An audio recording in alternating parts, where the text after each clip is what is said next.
வணக்கம் நண்பர்களே! இன்றைய சின்ன மருமகள் நிகழ்ச்சியில மீனாட்சிய எடுத்துட்டு தமிழ்ச்செல்வி தன் தாய் வீட்டிற்கு போறாங்க. அங்க அவங்களுடைய அம்மாச்சி எப்படி அவங்கள வரவேற்கிறாங்கன்னு பார்க்கலாங்க.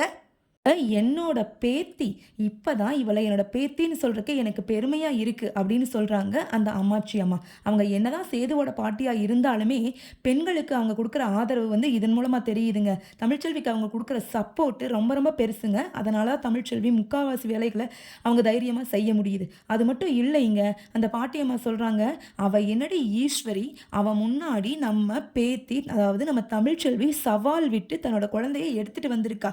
இத விட வேற என்னடி வேணும்? அவள கண்டு எவ்ளோ நாளைக்கு பயந்து போக முடியும்? அவள எல்லாம் சும்மா விடக்கூடாது." அப்படின்னு சொல்லி ஆதரவு சொல்றாங்க. அவங்களோட அம்மா கேட்குறாங்க, "எதுக்கும்மா நமக்கு இவ்ளோ வெட்டி வீணா பொல்லாப்பு?" அப்படின்னு கேட்குறாங்க. "அம்மா, நம்ம பொறுத்தது எல்லாம் போதும். நம்ம பொங்கி எழுந்தே ஆக வேண்டிய சூழ்நிலையில இருக்கிறோம்." அப்படின்னு தமிழ்ச்செல்வி வந்து ஆறுதலா சொல்றாங்க.